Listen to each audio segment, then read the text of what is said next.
Hello, welcome to another Monday night. Thank you for joining us. My name is Letty. I'm the owner of Epic Consulting, and this season we are reading the book Caste by Isabel Wilkerson, and we'll have guests come on and talk about the different chapters just like we did in the spring. And so this week we're talking about chapters 4 and 5. It was deep conversation within the book, and I think that some of these topics need a month discussion, just like with anything else, but we will do our best.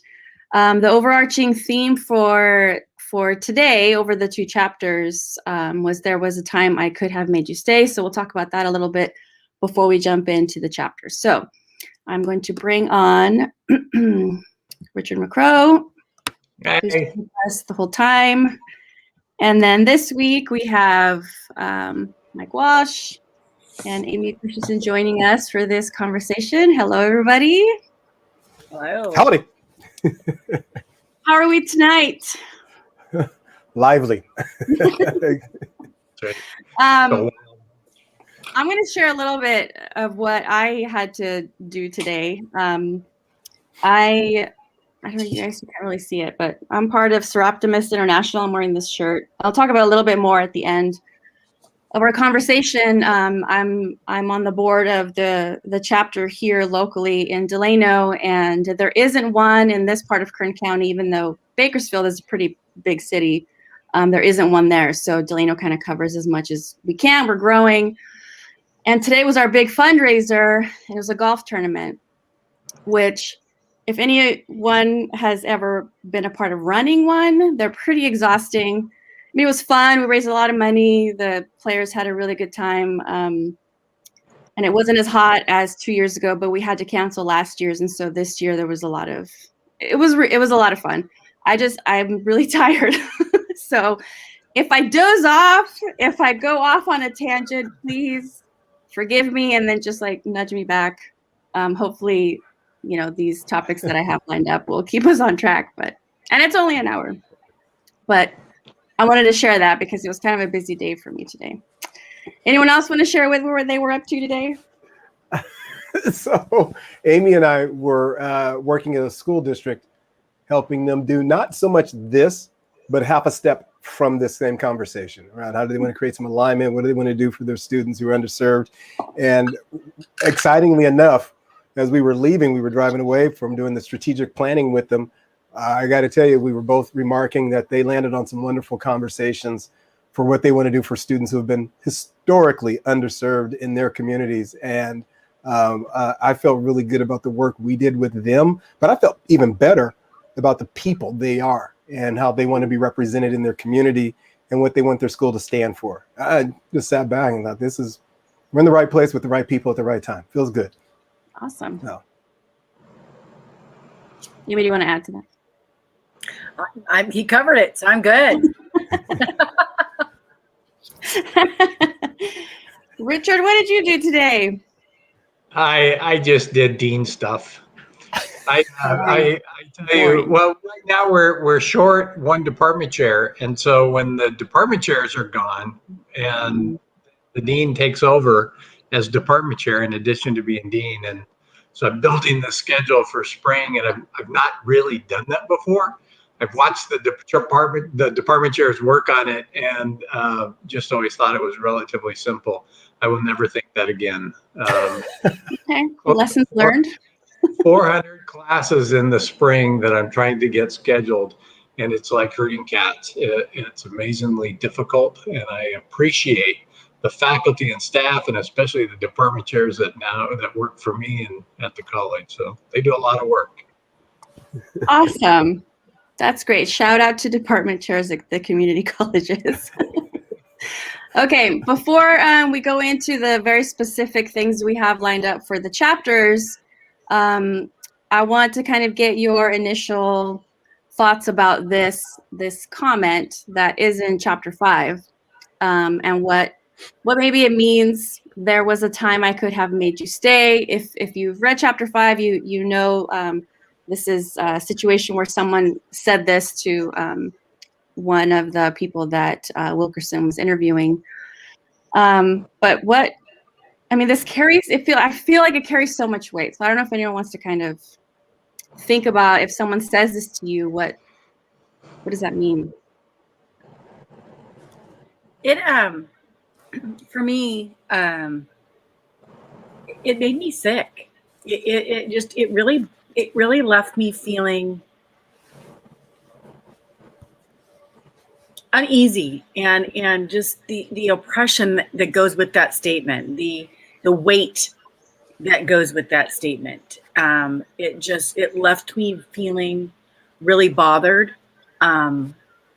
To go along with the timeline in chapter 4 of 2022 will be the number of years that there's been freedom, than the oppression that was going on. And so for me, when that came in chapter 5, we've come so far, but we haven't come so far. And so it just really left me just feeling really nauseous and just like gut punched, because the statement was so true. While we've come so far, it wasn't that long ago, if you really think about it, that there was a time that I could make you stay. Right. So I had an interesting conversation with my mother yesterday, and we had the whole family gathered together and barbecuing and laughing and giggling. And when I gave her a ride back home, we were just chatting about life in the past and where she grew up and my grandparents. And the conversation we were having was, did you ever imagine that some of the things I do or have done as a school board guy and a president for the California School Board Association? And then we were talking also about my son, who's on leave right now. He's been in the military for about 17 years, and he's a bomb tech, and he has this amazing future ahead of him. Plus, he's actually had connections and attached to the Secret Service. So he's had a 30-day all access pass to the White House, and he's done some assignments where they're watching the president. So he's watched the last 3 presidents, even though Biden was vice presidential candidate when he got to watch him. So he's met all 3, and he's done work with them and just kind of watch what's going on. And so I was telling my mother, can you imagine at any time any of our ancestors would have ever thought? And I said, let's don't even have to go back in history. We can just go back as far as my grandparents.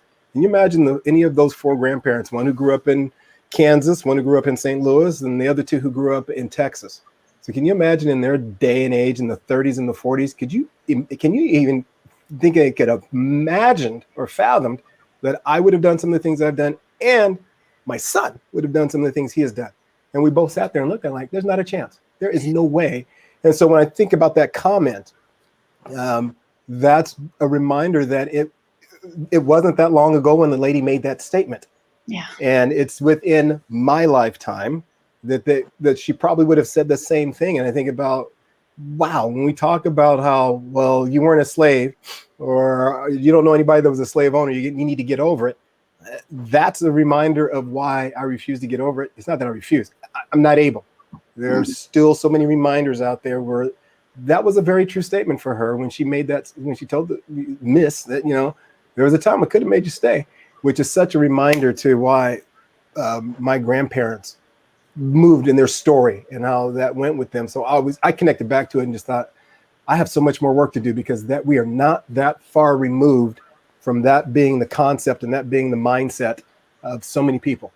And it's not so much that they say things like that. It's, in my mind, those of us who would have been forced to say, yes, ma'am, and go do whatever it was we were told to do. So right. Yeah, it stuck with me in a very odd, familial way. Yeah, that's what both of you have said is sort of the reason why I wanted to kind of pull it out, because it was like a casual thing, just like in passing, I want you to stay. And you know what? It wasn't that long ago I could have made you stay. Like, what's the purpose of saying that, Richard? Oh no, I was thinking the same, just the egocentric nature of it, and it's sort of it's like an icon from when you talk about white privilege and the understanding that it wasn't that long ago it just made you stay, and I just thought, and sort of like Amy, it just made me physically ill.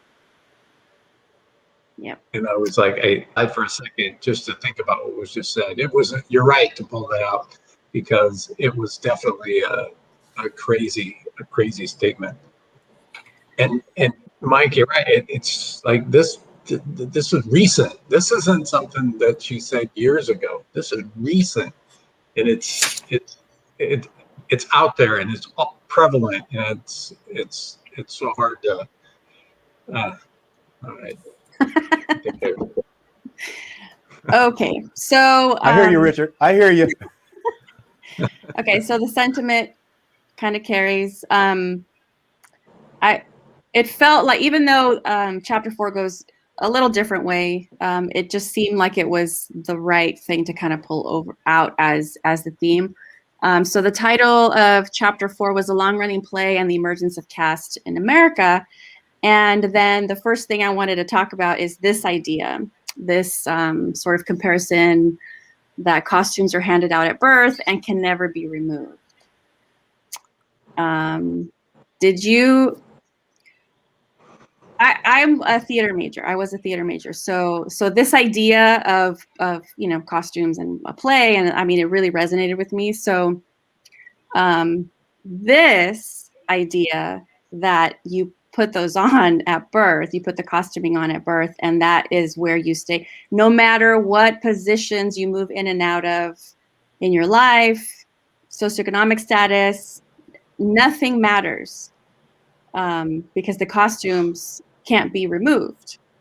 And we hear stories about people who have made it, celebrities, athletes, politicians, even more locally, where people have made it and then still encounter a variety of different racist or misogynistic, bigoted, whatever people, and have to deal through these circumstances. So is this, what do you guys think about this concept, the way she put this out? I'll let you go first, Amy. I was going to let you go first. Because I got a couple thoughts, but I'm trying to give Amy we invite her to be on the show. So Go ahead. Oh, I'm just going to say that I've lived it on so many occasions where people have had conversations with me over the phone and haven't known what to expect. And then when I show up, it doesn't always quite match. And I think the greatest compliment I received, and I may have mentioned this story once before, but I was doing some work here in Northern California, and some folks had flown in for a training. And one of the ladies is this wonderful lady, Charlene Eichelberger, Miss Ike, as she was known in Morton, Mississippi. And I haven't talked to Miss Ike in years, but when she saw me, she was there because she was the assistant principal at a school in Mississippi in the district, and where the school was doing horrible. And they were undergoing some changes. They wanted to transform things. They were tired of being dead last in the group that was dead last. And so as she came in, I'm rolling all the bags in, and I'm dressed in a polo shirt and some jeans. And so it's a really relaxed, casual look and group, because we're going to play. We've got all these different activities. I'm going to teach you how to run the activities and debrief, ask questions afterwards so kids can learn and they take ownership. 3-day training. I've done all the work. Everyone who has come to that training has talked to me personally. So now everybody walks in, I'm dragging the bags, I set everything up, and I turn around and go, all right, everybody, my name's Mike. Let's go ahead and get started. And her jaw hit the floor. And she said the second she realized I was in charge, I wasn't the guy just carrying the bags in. She said that was when she made the decision. She said, look, you're going, during the break, she said, you're going with me to Mississippi. I don't know when, but I'll let you know. And I just need you to get on the airplane. You need to come out there because I need the kids to see different. And she was explaining that I didn't fit the character, the role that all the other kids have been taught is theirs in life. She said, here's a black man that's in charge and teaching the white folk in the room. You're coming with me because I need my other kids to see this so they can have a vision of what else is possible in their lives. So for me, this notion of costumes are handed out at birth, it's two-sided. It's that other people are surprised when we step out of those roles. And then the one that concerns me even more is that too often we have bought into those roles and those characters, and we don't think there's an option for what else we can do. Like, I got 3 choices: entertainer, drug dealer, or whatever. Right? We have these disparaging things, and I don't have that belief, but I know that's kind of this characterization that we have that doesn't fit what we need to be doing or what we are capable of doing, but it does fit the costumes that we've been handed out and the narrative that's been given for so many years. So that for me was just, I loved the way that Miss Ike, she lit up and she was just like, you don't fit the characters. You're coming with me. So I need everybody else to see that. And I'm like, well, okay. I actually walked a little bit straighter when we had that conversation. So as I said, I can think of so many times where that has been the truth. And to the point where I start to wonder sometimes, how often did I buy into those limitations when I was a kid growing up, and how did I move past them? Yes. Yeah, we talk about Hollywood and art, imitating life and all that, life imitating art. But when we start to buy in, it's like those lines are so blurred, and we're watching it happen on screens, on TV and movies, and then we complain, why are they doing that? There's only this percentage of Black people in movies, and there's only this percentage of Latino people and Asian people. But then when you really start talking about why it is that way just in our lives in general, and then it's like you're saying, sometimes we buy into it. Sometimes we're accepting it and we don't even realize that we're accepting it until something more drastic happens, and then we're like, oh, shoot. Have Education is powerful. In the last 5 years? What the heck? Yep. Well, and I was going to say, I think that's my struggle, and that's what kind of struck me is that, again, back to the timeline. We have, our K-12, our community college system, our higher ed system. The sense of, we look at who's teaching at our college campuses, and we look at the makeup of it, and we bought in that there's this certain look or this certain piece of who's there, and we haven't created a space that the stage can be flipped or the stage can be different. Or who's going to behave how in our classroom, and who's going to have the potential, or who is the most, has the most promise to do whatever else.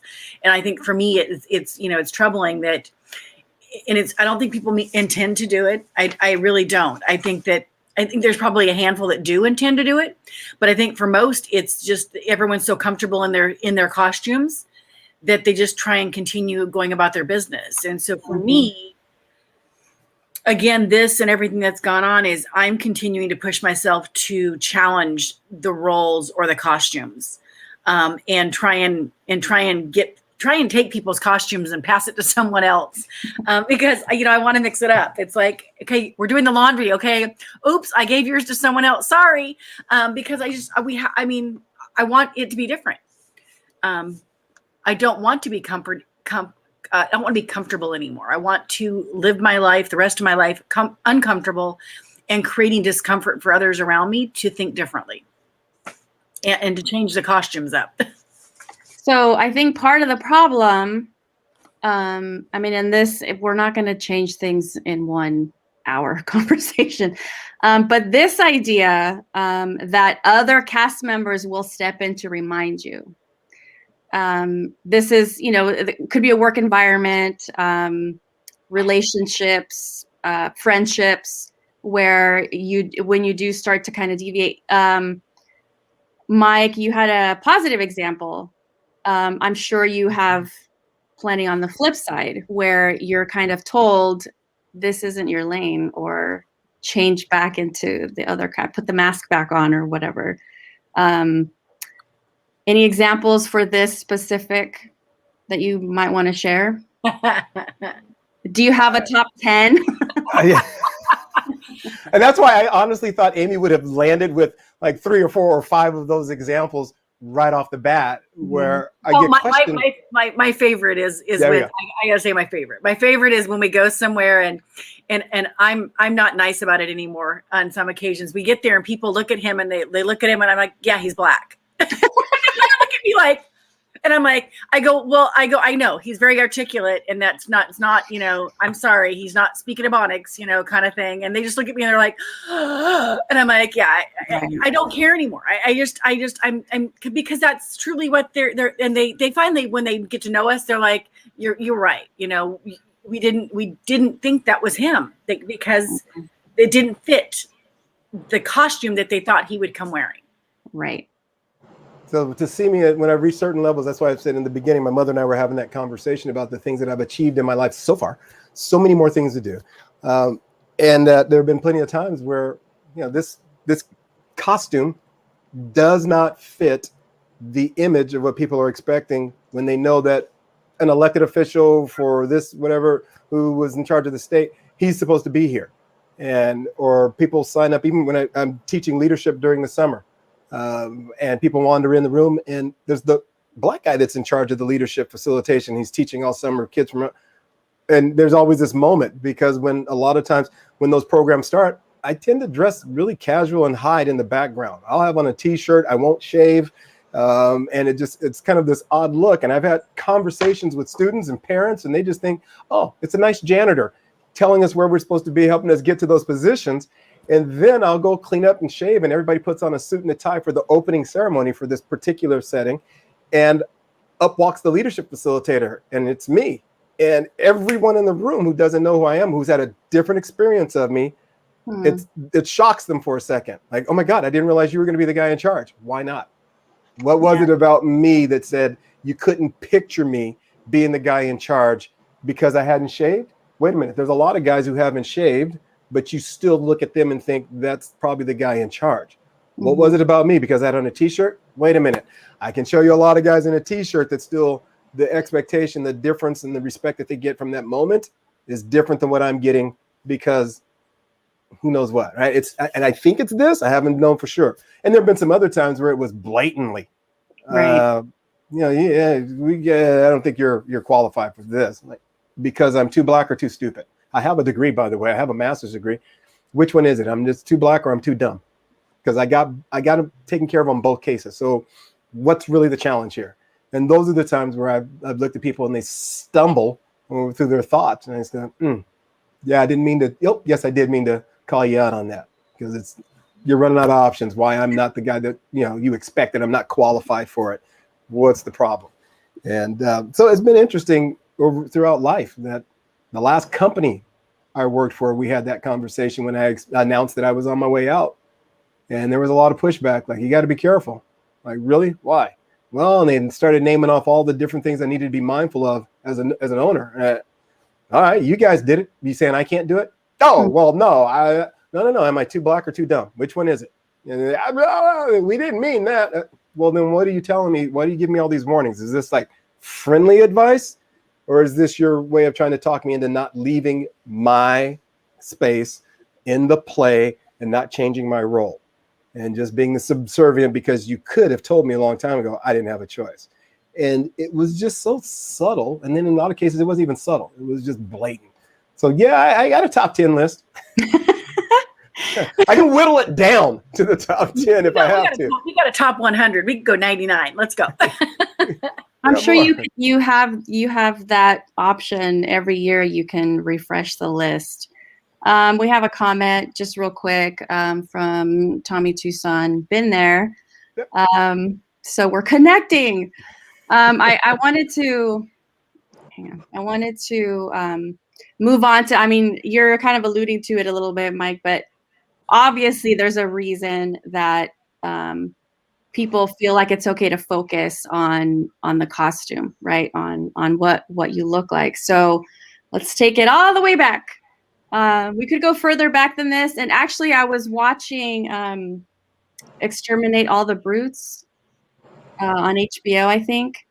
I think it's based on a book, and they made like a mini series out of it. It's called Exterminate the Brutes or Exterminate All the Brutes, and it goes back to 1200 something, and kind of there are maps on like the different trade routes and where they went and how they happened and who was in charge. It talks about the Inquisition and the separation that happened between Christian and non-Christian groups, and how the Pope and how the Inquisition was allowed to happen.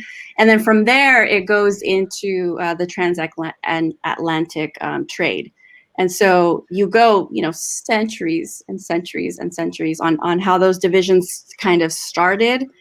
But then you land in America, or before what was America. And this, Wilkerson did mention 1619, but I jumped ahead a little bit to 1630, because this was where there was sort of a written record of, pre-Virginia, that there was a separation based on the costume, right? The differences in the people that were there, the color of their skin and the language, where they were from, and how they didn't fit. So before there was a US, before there was the United States of America, before there were colonies, there was a caste system. So I feel like we can say, like, Mike, you can say the things that you're saying about, let's put it back on them. Like, well, what do you mean? What are you talking about? And kind of play that role. When do we start to really go this way? Like, Amy, you're saying you're going to point things out and you're going to call people out, or you're just going to say what it is and walk away and let them deal with it. Can we offer this kind of factual commentary to people, or are we not there yet?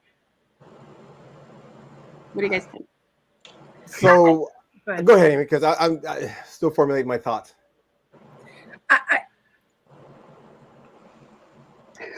I think we can. I just don't know that people are going to hear it. It's that whole, it's that whole piece of, it's that comfort in the costume. It's like, you're now going to rock the boat of all the beliefs or what they want to believe or see, versus understanding of what has happened historically back to 1630, of not even acknowledging name, birth date, or anything else. I mean, literally, to not acknowledge an individual human standing in front of you, and acknowledging livestock. You have numbers on them, but you don't have anything on anyone. So for me, it's that I don't know, unless someone is going to ask for the piece, I don't know that I would go there, because I don't know that they care. And so for me, it's like, I just soon poke the bear with my statement and walk away. And then if they really want to know, they can follow me and I'll buy them coffee or a beer or whatever else. I mean, that's just, and I just, because I don't know if I'm wasting my breath. You know what I mean? That's kind of where I'm at with the whole historical piece. Mm-hmm. I think more and more people are, because if you think about the number of books that have come out in the last year and a half, 2 years, the number of books that have come out, I think are pushing the envelope. But I still think there's just a group of individuals they're going to hold on to their costumes as long as they can. I think it goes even deeper than that, Amy. I think the costume part of it is that, because I can cut the founding fathers a little slack. I can cut the folks in the 1630s a little slack. Here's why. It was the culture back then. When you think about the European migration around the world anyhow, wherever they went, it was based on this notion of religion. We must, apostolize and convert the entire nation and the world and everywhere where we go.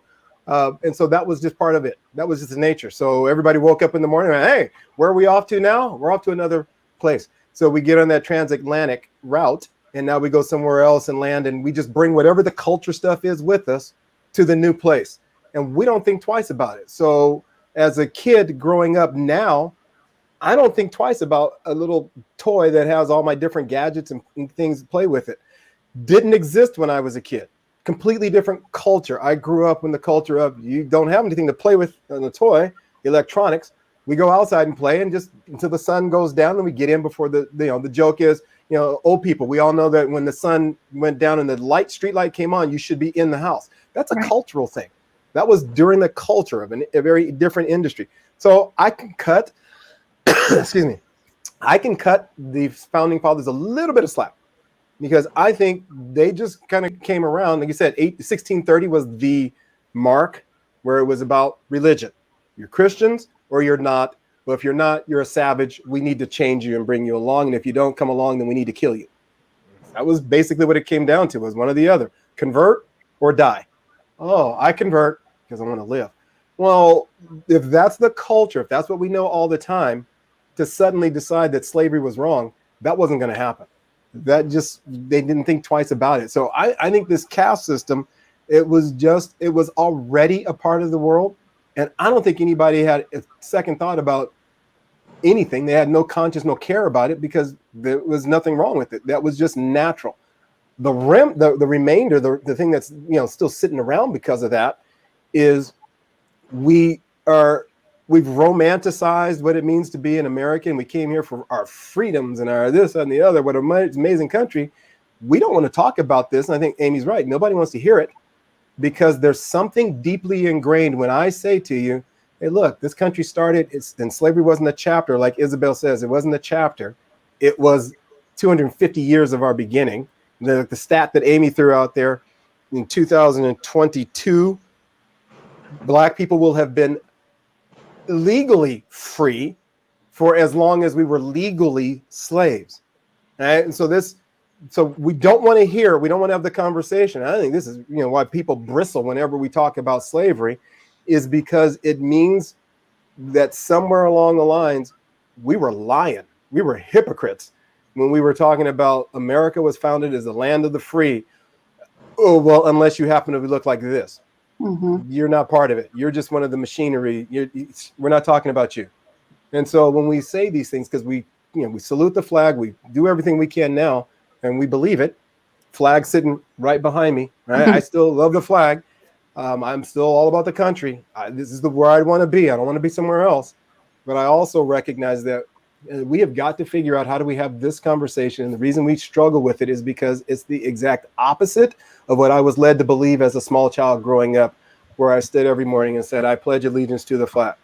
And so we're having these conversations about what the world really was like when America first became, or before it even became. And people struggle with that. And I think that's why, Amy, you're right, that you can try and offer it up, but if they don't want to hear it, it's a waste of your time at that moment to try and explain to somebody what they're not willing to hear anyhow. But if they're open, I'll sit and have the coffee, the beer, the whatever you need, and we can talk about this intellectually. And it doesn't mean I hate my country. It simply means I recognize that we had some problems in our past, and it explains so many of the problems that we're having now. We can do something about that if we have the conversation. But as long as we're not willing to acknowledge it, then she says in the book, she talks about how it's like having alcoholism in your family past history, but you don't want to talk about it. Like, no, we don't talk about that. Yeah, but we've got a lot more people who are starting to become alcoholics. Shouldn't we talk about it? Right. What's going on in the family? Look at our history books. I mean, look at what we're teaching. That's sort of why I think when I see something like a fact like this, or even if just using the year 1619 and how it was demonized, right, because of the whole New York Times project and all of this, and now with critical race theory and all of the negativity surrounding it. I guess I feel like if we could use historical fact as fighting words. So like Amy, when you're saying, this, that, or the other to someone who's acting a particular way about whoever's in the room or walking in next to you, or I know when I'm trying to be a smart ass, which is a lot, sometimes it's with facts. It's like, oh yeah, like, the sexist whatever, and then I just walk away. So it's like, and I kind of don't care if they're not thinking about it, but if they hear it often enough, if people really start hearing it like, oh, that's not just like some random thing that chick said to me the other day, this is actually a thing. I don't know. I guess I kind of see it that way, but maybe because I get kind of nerdy about history and stuff, maybe I care more about it. I mean, to use 1619 as like a comeback, I don't know. Will that catch on? Maybe. I think the hard part is that it's that perspective piece. And I get that history's facts, but if you think about what we're taught in school, most people don't understand the full history. They don't understand that part of it. I mean, so I think it's again goes back to that ability to hear it, because it goes against the beliefs that you've been basically saturated or smothered with your entire life. So it's how do you shift that up? I mean, and I want to, but go ahead, Mike. I was gonna say, I think you landed on something perfectly there, because that's why I say I can cut this founding fathers a little bit of slack, just a little bit, because there was nothing unusual about the notion of slavery when they were born. So you think about that. That was the water. We talk about the water as whatever. That was the water. That was the culture they were born into. Slavery was just a part of it. And I think what started to happen is that at some point, the higher you get up in society and life and the wealth and everything else, the more your conversations tend to be broad, much deeper. We're not really surface folks, right? We're going to have some deeper, meaningful conversations. And I think in a lot of those cases, they were starting to hear from people, because when you're that elected, that high up, everybody wants a piece of you. Everybody wants to get at your ear and talk to you and tell you some things.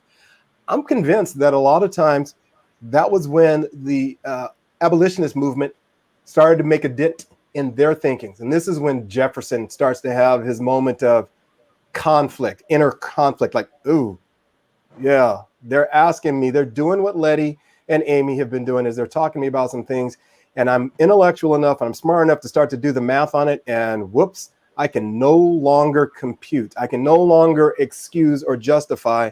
I'm running out of excuses. And I think that's when they started to think about, ooh, maybe I should let my slaves free. Never mind. Because then they turn around and look. Yeah, because at that moment you turn around and you go, yeah, that means I got to pay people to do all this work. Someone run the math on that again. And I think that's where that's where we become intellectually dishonest. I'm not saying the founding fathers intellectually dishonest before people start writing in emails to you, Letty.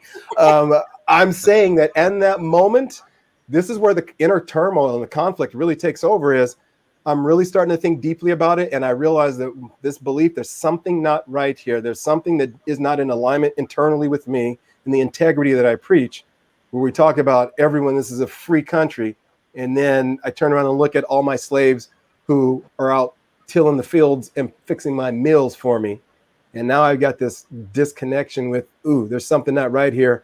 So I come up with whatever my rationalization is. I come up with whatever the excuses are to justify, so I feel better.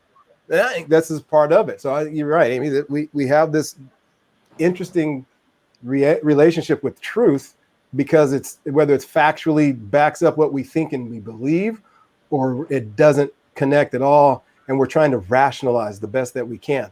And so we struggle to have this conversation about slavery that we shouldn't have a difficulty, because you're right, lady, it's factual. It's fact. We just can't add. And the challenge becomes people add meaning, and we become angry, and we're not quite sure what to do with the anger. So for me, when we talk about these are difficult conversations, they're difficult for me, not because I'm angry at someone else. They're difficult for me because I'm just angry about my family's past history. I'm angry about my lack of knowledge of some of those facts. And so that becomes my discomfort, is my anger, like, damn it, I should have known better. I should have known. So that's where I struggle. Like we were talking about movies on HBO. Or is everybody familiar with High on the Hog? You know, there's the TV show on Netflix. Mm-hmm. Yeah. So that just to watch and see that again, my anger shot through the roof that, oh my God, my ancestors had to deal with what? We had to go through what? Whew, calm down, Mike. Calm down. Get back to work. Stay focused. How do you move forward on that? And the danger becomes when I take my anger and now I turn to Richard and I go, Richard, you're an evil white guy and you should have known better and you owe me slow down. I still need to be able to figure out how do I have that conversation with Richard so we both grow from it, versus me now making him one more enemy and he digs in even deeper on those beliefs without looking at them internally. Yeah.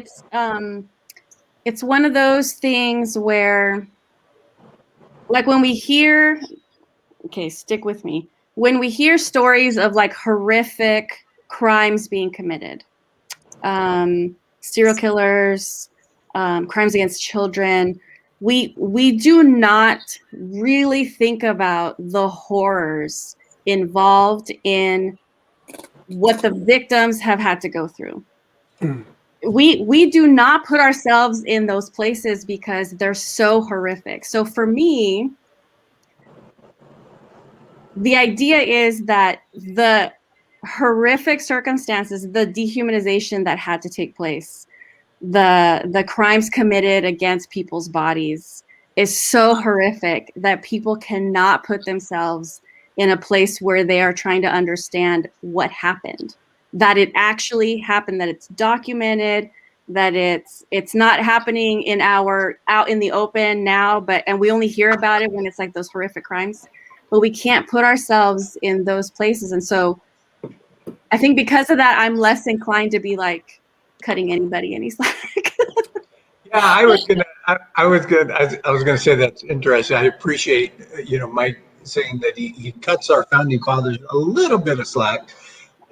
But then even in her book, who's the Secretary of the Navy, James Paulding, when he said, what is this? What kind of nation is this that allows this to happen? And that means there was an awareness that somebody, like you said, that's where it starts to come up. You know, it's and I think that's where I'm going the opposite direction, where I'm like, I don't know if I can forgive, because I'm still sort of shocked in that, you know, about the founding fathers. And he didn't say he was forgiving them. Yeah, I'm not forgiving. Not forgiving anybody. Well, don't put words in his mouth. I can explain their cognitive dissonance, but I won't forgive it. Right? I can explain how you get there. I can explain why you would go, oh my goodness, there's something not quite right about my words coming out of my mouth and what I'm doing.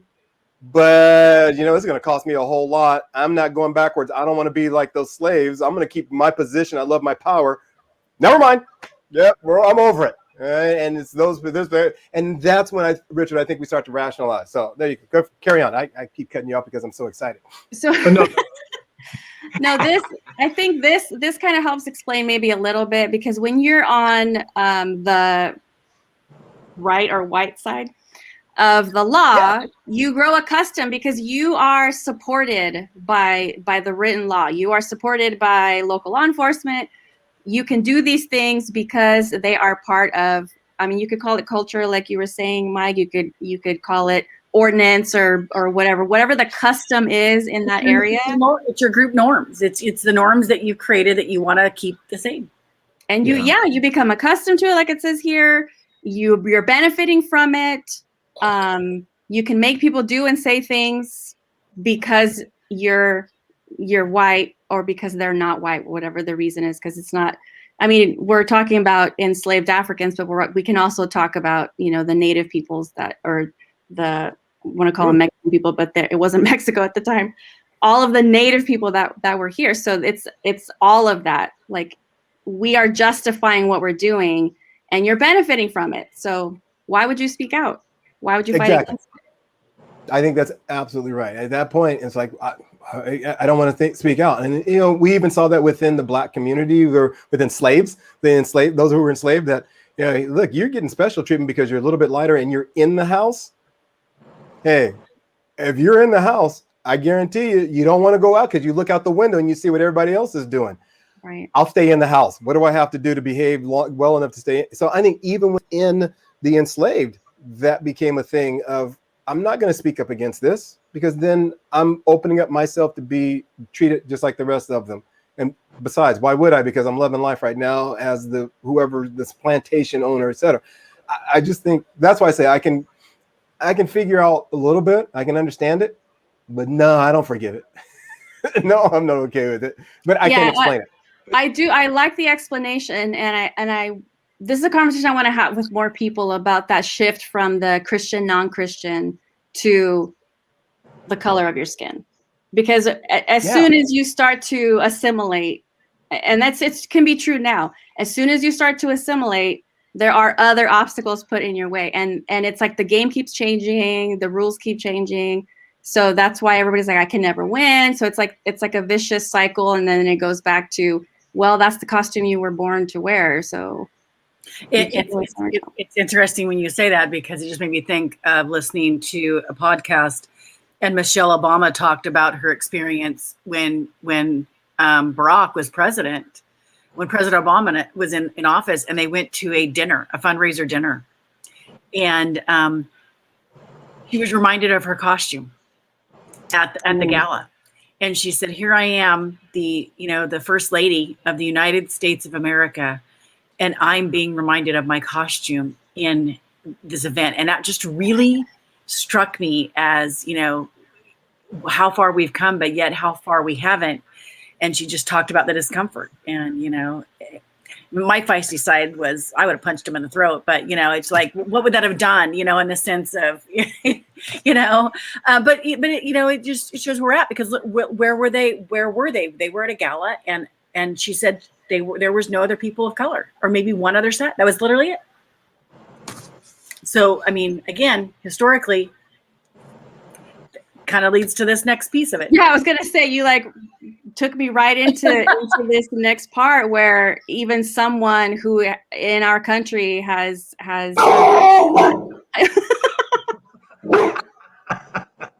doesn't want to hear me talk about it. Stop talking about Michelle Obama. Amy, is your dog uncomfortable with this conversation? What's going on? My black lab is having a meltdown right now over something else. All right. So we're going to talk about Miss Hale a little bit, but this is a perfect, your story about Michelle Obama is a great segue because, she was reminded that there was a container that was built for her and she stepped way outside of it and freaked a bunch of people out. I almost cussed there for a second. You'd have to contribute to the jar like I did today. So this quote, we could talk about Miss Hale.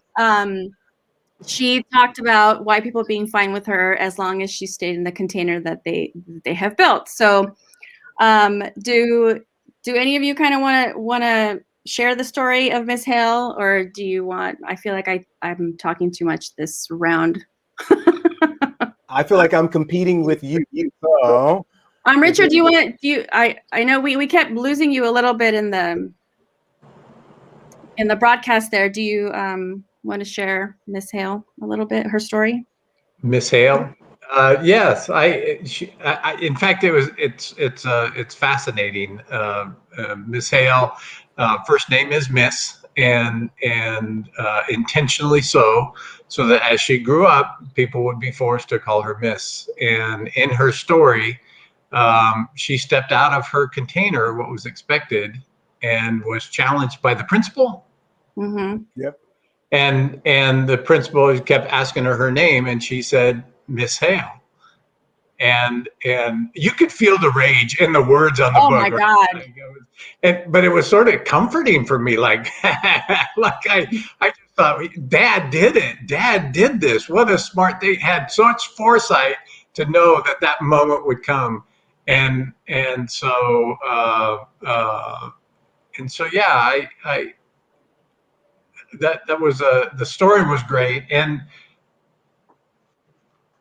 yeah, it still happens to this day. It just blows my mind. Oh, for sure. Because then he talks about how he knows that they're not from the area, no matter what she says. What does your dad do?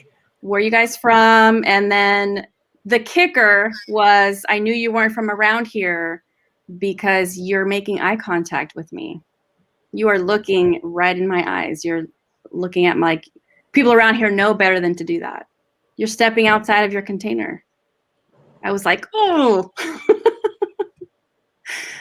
And I wanted it to be a story about how her dad marched down there and but no, it was about her. It was about her being empowered and that her name was going to mean something and somehow stick it to people. Okay, let me check. We've got a couple of comments. Oh, never mind. Pulling up comments. It probably has nothing to do, but it's a personal story, and it has to do with my daughter Maggie. And when I was stationed in Washington, D.C., I had gone back by myself, and she came to visit, and she had friends in Washington, D.C., where the families were quite connected. And Maggie's, half white, half Filipino. And when she went to visit, and these folks were well connected in Washington, D.C., but the grandpa said to her, do not use the name Maggie. That's her, it's her nickname for Marguerite. He said, you use your full name, Marguerite McCrow. You do not use the word Maggie. And Maggie told me that story, and I was just like, huh. At the time, it didn't register. But when I read this, it was because, the name Maggie, which she's named after my mother, who we call Maggie. And so something in that old man's psyche was like, you're higher than that. And so if you use the name Maggie, you're higher than that. And then Maggie's never lost her name, and now she's, Dr. Maggie. So, but it it's amazing names and what we call each other and how important that is, and the level of respect that people do or don't do, and how they put people into their containers by how they talk to people. And Mm-hmm. How they talk to them and what shelf they live on. yeah. Yes. So this is where our theme comes from, because she's sharing the story with Isabel Wilkerson about, when she's sort of encountering this kind of attitude about you're stepping outside of the container, and she's visiting friends, and the older grandmother the grandmother wanted her to stay. She's like, I'm so happy that you're here. You're bringing me some kind of comfort, and I'm enjoying your company. And then it shifts, like this idea that it would shift to the point where someone would say to you, I can make you stay. Like that idea, that fear that it could, even just, God, it's like when you're watching, I don't know why I'm talking so much about horror movies today, but it's like when you're watching a horror movie and a character shifts and you're like, oh no, that's the killer. Like that's. Yeah. Ooh, we're seeing the real side of that person. Whoa. And I think about the narcissism, the level of narcissism that exists in a person who says to you, well, if I wanted to, I can make you stay. There's a certain level of narcissism that says it's all about me and you will do whatever it is I ask. And because you don't have a whole lot of power, you got to think about that. That lady still had this notion that you may think you have power, but I still have enough power that if I wanted to pull that card right now, I can make you do. And that's really designed to make you question whether or not you have power. So for Miss Hale, in that moment, Miss is supposed to think, oh, maybe I don't have that power to do that. Maybe I'm not, and kind of, take away some of her own. I just love, like you said, how brilliant her father, her mother and father were to give her that name and to consistently empower her throughout her life so that when she encountered those people, they're not able to pull her back. And I know for me, I've had to question and catch myself in those moments. We talk about going from being a child to the adult and the responsibilities and behaviors that go with it. That's not an easy transition. It took me a long time with my mother to have the conversation where I was no longer, in my eyes, her kid, but her son. And there's a huge, there's a very huge difference, but it's very subtle. And to get to that point where I realize that I'm an adult early on is a lot of work. And I think they did wonderful to get her prepared for that so that she was never, I can't imagine her ever falling victim to someone else's boundaries. Her boundaries were clear. She was ready. She was sharp. She's on point. That was impressive. It took me a while to get to that point where I'm in my 30s and 40s and I'm finally starting to push back on people like, well, I don't want to do that. So I'm not. I wish I was as brilliant as Miss Hale with it, but I wasn't. It took me a while to get there. And I'm much better about it now, where I catch people trying to shift we call them boundaries today, trying to push my boundaries that don't fit. Like, no, yeah, that sounds good. You go do that. I'm not. I'm going to go do this instead. And here's where I want to be in the world. But yeah, I just love that if she was able to step out of the container, out of the expectation for her behavior, and just stood there proudly and said, no, I'm moving on about my life. I'm going to go do some things. That's phenomenal power. I feel like there are present day versions of this. There was a time I could have made you stay. I don't know if you will agree with me, but this is the phone calls to the police for selling water or lemonade, right? It's like, I've already told you, like I told you, I'm yelling at you to take your lemonade stand inside and you're not listening to me. So now I have to call the police. You're barbecuing in the park on a day that you're not supposed to be barbecuing, according to me. So I'm going to call the police. So it's like that, to me, this idea is it's what's perpetuating that, like, I'm supposed to have this power. So, and the only thing I can do about it, because I can't do it, the law doesn't allow me to do it, but I can call the police. It goes back to that comfort with the costume. And if it changes, what does that mean? That's exactly where I thought about this earlier. And Letty, it's amazing you said that, because earlier when we started talking about the costumes, that was when I thought about Yale university where the student is asleep in the lounge, and someone says, "You don't belong here, young black lady," right? And then to talk about two men who are in Starbucks waiting for a friend, and well, you guys don't, because again, not dressed as everyone else expects you to be dressed, so you must be a vagrant, and you're just somebody who's homeless, kind of cause problems. Really? And it's like those moments where we don't fit in the container, we don't fit the package, and now someone feels emboldened to claim, "Hey, call the police. She's asleep in a Yale University lounge. She must be a homeless person who snuck in here." It's like the idea. Yale Right there. The rationale behind that. versus the white guy that at our Hyatt conference that we do, there was a white guy who came in and he played the role of a crazy dean, Richard. He played no, seriously. He played the role, and he was eating, and he was benefiting. And finally we put two and two together.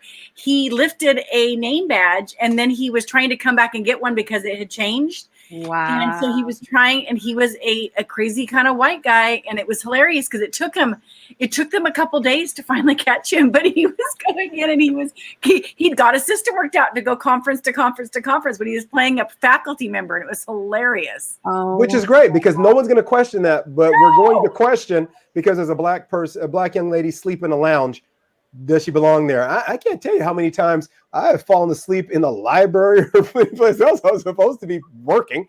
There I am. So it's like, wow, and again, that's because the person in their costume, they look like they could be a professor, but that person doesn't look like they could be a student. Oh, man. That's about my programming that I came with when I immediately make those judgments. And so. Well, that's a perfect segue into her experience with this New York Times interview. Man, you guys are like setting me up with these segues. I love it. This story, I feel like people don't, even reading it, don't believe that these kinds of things happen all the time. I feel like they don't. These are the kinds of things that happen on the regular to people. These are the kinds of things that when we say, "Oh my God, they treated me like this," and they're like, "What? No, he was confused. He was rushed. He was blah, blah, blah." And it's like, how many clues do you need? Like, I'm showing you my ID. And so like every single thing that she says. So for people who haven't read it, Isabel Wilkerson worked for the New York Times, and she was doing a piece where she needed to interview someone at a retail, I think it was. And I love that she doesn't say who it is, but I'm like trying to figure it out. There's no clue to who it is, but I think it's funny. Which is great. So, she goes in to interview this person, and she's there on time, and he's late, and he's rushing in, and he's like, like what is it though? Is it the white hair? Like oh my God, I'm late, and like all excitable and trying to figure out where his person is. It's going to come in. A very important person from the New York Times is coming to interview me, for goodness sake. And just keeps walking by her. She keeps saying, it's me, dumbass. I'm your person. And he just like keeps ignoring her. It's just so crazy. It's funny, but it's not, I can't imagine being her like that. God, that feeling. I love the way she took it, though. And I love the way she took it. And I love that she sent him a copy of the article with her business card. She's like, all right. It's just that last, last little poke of the knife. Oh, my God. Like, she could have been in the article. And then her approach, like, I don't even want to mention the place because I don't want to give it the satisfaction that this was caused. It's I think, comparable to the forefathers, Mike. How you said you won't forgive them, but you're not elevating their name by not giving it your energy. It's just that piece of, oh, you're lost. All right, let's go forward. I can remember that. I can file it away, and I got you down. I know about you later on. I can have the conversation, but you're not worth my energy. That's what I loved about it, is that she literally made it clear. Yeah, you're beneath my energy. I'm good. I'll send you an article so you'll know, so I can confirm. And you'll know, and I'll know that you know, but that's all you get. Between the two of us, we both know that you just got schooled, and I'm good. off I go, continue to do wonderful work in the world while you keep doing your thing. Whatever it is you got going on, that's fantastic. But look, I'm traveling the world. I'm setting the world free. I'm doing some things. I'm challenging life. And no, you go sell your trinkets. You have a good time. That's cute. I'm going to go do this. I just love her attitude about that whole thing. Like, yeah, okay. Here's the It was a great retelling. I could picture it. What was that, Letty? I was just saying that it was the way she retold it was great. It was like just the right amount of description of him. We've all been in that sort of rushed, circumstance for whatever reason, and we're distracted. But then the idea that she kept giving him all of the evidence he was asking for, and he kept finding reasons not to believe her.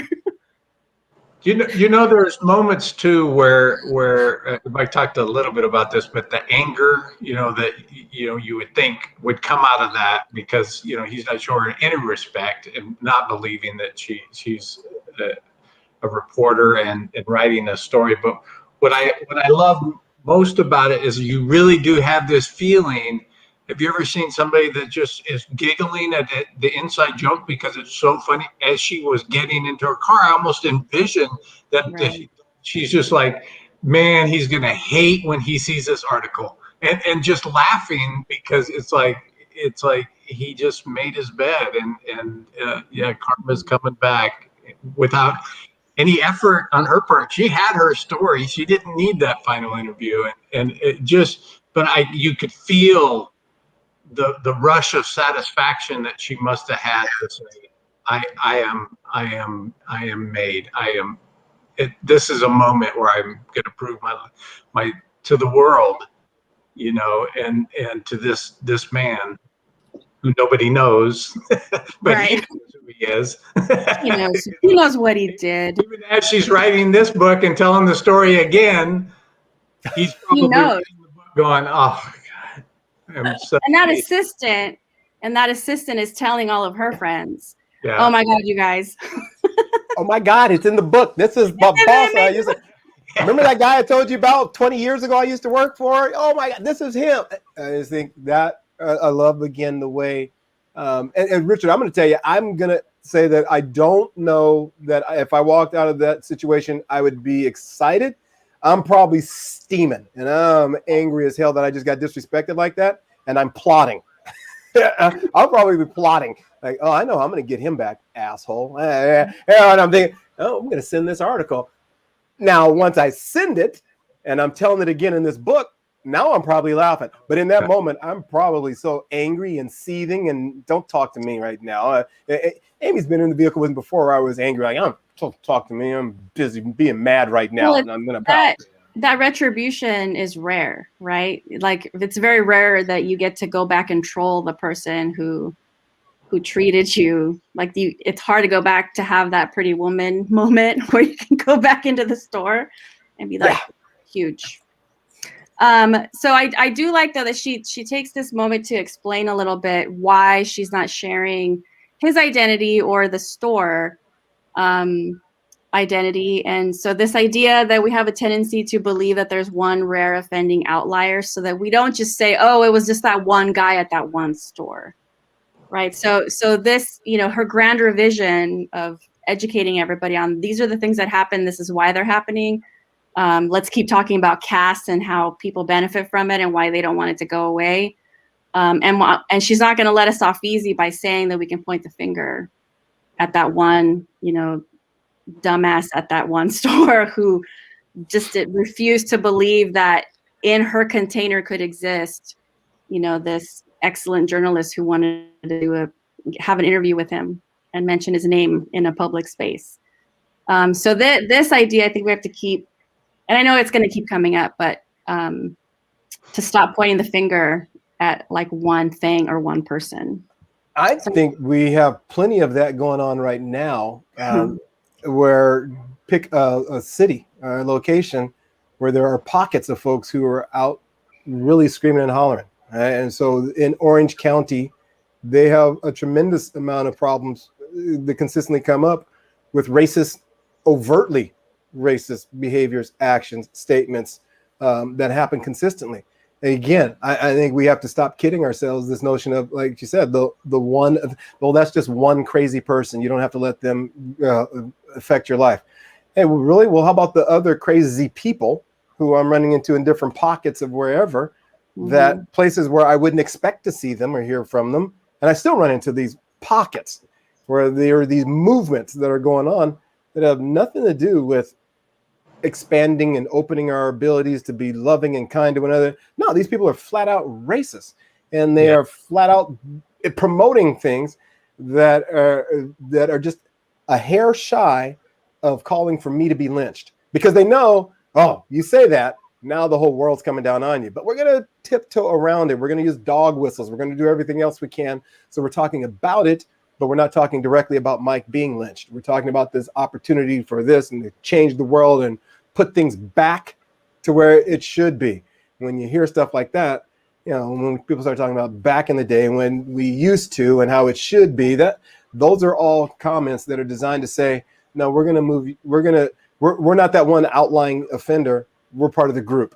And that we're just surprised that one outlying offender left the group to go do something, because he was part of our group. He was our pal. He was our drinking buddy, or I'd love to sit down and drink with him because he's just like us. And we are going to change things to go back the way it used to be. That's when I just think, yeah, this notion of the single outlier, yeah, bull. There's plenty of them still exist. And how do we move past that so that that's not the rule, that just happens to be the conversation that goes on from time to time, and we're not involved in that. We're not putting up with it. We're still fighting against it. Yep. Thank you for that. Yeah. Anyone else have? This is kind of the last. This is at the end of chapter 5, so I wanted to leave us with this idea. And thank you, Mike, for articulating those thoughts a little bit deeper, because we have to stop doing that. It feels so much safer to do that, but well, maybe it feels safer to do that for white people. I don't think it feels safer for non-white people to behave that way. Mike's right on target. My sister Sally made a comment to me day before yesterday, and she was talking about the flag and her feelings for the flag, where she used to look at the flag and get a warm feeling of safety and comfort, and she said it is something totally different right now, and that she cannot look at the flag and think of anything comforting about it right now. And that's really sad when you think what we're fighting for and what we all want and all this. And so I totally agree with Mike. There's so much that needs to be worked, and people that are out there right now that are trying their damnedest to undermine any effort to bring about justice and equality and all kinds of different things that we talk about in our what we hope to be our values. I think Tommy said it perfectly when he was in the comments. He talked about, look what happened to Colin Kaepernick. That's all Colin said, was that flag should represent what we claim. And right now I don't see it. So he took a knee and everybody lost their mind because they wanted to go back to all the conversations around, no. That's what there's a disconnect. And all of a sudden, I don't want to own it. I don't want to acknowledge it, because then that means that all the things I've been believing all my life are a lie. And you tell people that your beliefs are a lie, and they come unglued. And so I think, yep, you're on the mark there. Like, how do we change this? Because we still have to keep challenging. And it's not that I don't love the flag. It's not that I have disrespect for the flag. It's just simply, God, I need that thing to someday represent, so I can be like your sister, Richard, and go back to having that warm, loving feeling, and I can go back to just to saluting that flag and not having that thoughts roll in the back of my head like, it doesn't quite live up to that. Because now I say the flag salute, and I'm thinking differently about each word, each section as we go through it. And like, we got some work to do. So I think Tommy was dead on right on the mark when he talked about, look what happened to Colin when he did that and everything it cost him. But if you storm the Capitol, whoops, that's another series. Sorry, I'll stop. We don't have time tonight. I'll stop. Hang on. Okay, well, that's sort of like the wrap up for the conversation about the chapter. I have a couple of other things that I wanted to share before we sign off. First off, thank you to our friend Keith Woolridge, who sponsored this fall with donating books that we can give away for any. We're looking for students who might want to read this book and don't have access to it. So we do have a couple of books left to give out. So if anyone wants to nominate somebody, we're happy to ship to wherever. So thank you to Keith for that. I want to share this. It makes me laugh, but I think it's worth sharing. Last week we shared Sarah Wilson's artwork. Amazing. This is one of her pieces here. If I can get my finger to go in the right direction. It's awesome. I bought a different thing from her recently, and then I watched her do a live painting of Frida Kahlo. It's amazing. I watched the whole 3 hours that she was painting. It was incredible. But my other friend, Sarah, she's on Etsy, and she's the Dizzy Bobbin on Etsy. And when I told her that I was purchasing some things off of her site because she was embroidering some flour sack towels with designs that her son had created, and they're awesome. They're like dinosaurs and crazy monsters and stuff, and they're super cute. And she writes a lot of random things on them, and I purchased a couple that, not because of my business, but just because she's funny this way. And I finally got them in the mail, so I wanted to show them off. This is, can you guys see that? Do epic shit, and it's a T-Rex. It's a towel that you would put in the kitchen, right? And I was like, oh my God, the word epic is on it. I'm going to buy it. But then there was another one, so I ended up getting two. And so this is Sarah Woodman. She's the Dizzy Bobbin on Etsy. And so she said, hey, if anybody wants to come on and do, purchase a couple of things, she's going to do 10% off with Epic 10 as the coupon. So she said some cool stuff. She made like 1,000 masks last summer, and then she sent me an additional mask that she made. Her and her son were like cutting these out, and she was sewing them and donating all the proceeds to relief funds last year. So I wanted to make sure that I shared that because I thought, I just think they're so cute, and then that says Epic on it, so I wanted to share. So please support local, small business, women-owned, Black-owned, Latina-owned. And then next week, we're back on the 27th. This is going to be a big chunk of the book. We're covering 4 chapters, the acceleration of caste. So it takes us through some Nazi bullshit. And we're going to be on with Tangela and Calvin. They were with us a couple of times in the spring, and they'll be joining us next week. Any last words before we sign off? I think this book is phenomenal. Thank you for making this the book club. I've told so many people that our disagreements, our fights about how this nation came to be, it's not what we think it is. It's based on caste. And people look at me and go, what? And when I give them the small explanation, they go, oh, that makes so much more sense. Yeah, so we got to figure out how to deal with that. So thank you for making this the book club conversation of the entire year, because it's going to take forever to get through this thing. And it's well worth it. I love this book. Thank you for joining us, Mike, Amy. I just need to say thank you so much. And I just want to tell people to be difficult, be kind, and everyone has a story. And, get those one-liners and zingers in and push people out of their costumes. Yes. Yeah. Richard?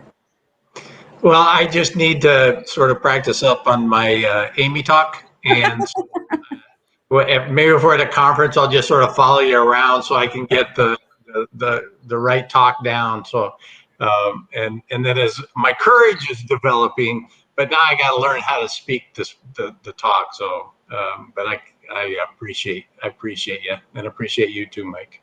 Thank you.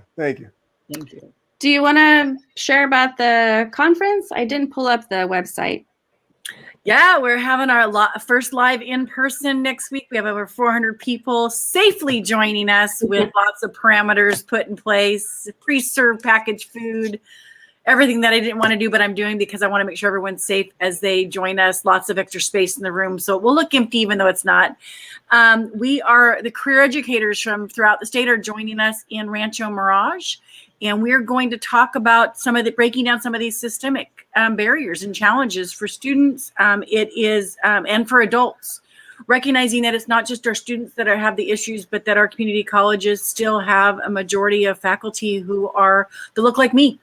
And how do we shift that up and get faculty that look like Mike and look like our student populations, and how do we get them there, and breaking down the systems, because again, faculty have their costumes, and how do we create a safe space for folks to fill different positions in different places. So we're looking I'm looking to disrupt. Yeah, just the idea that those things are being discussed.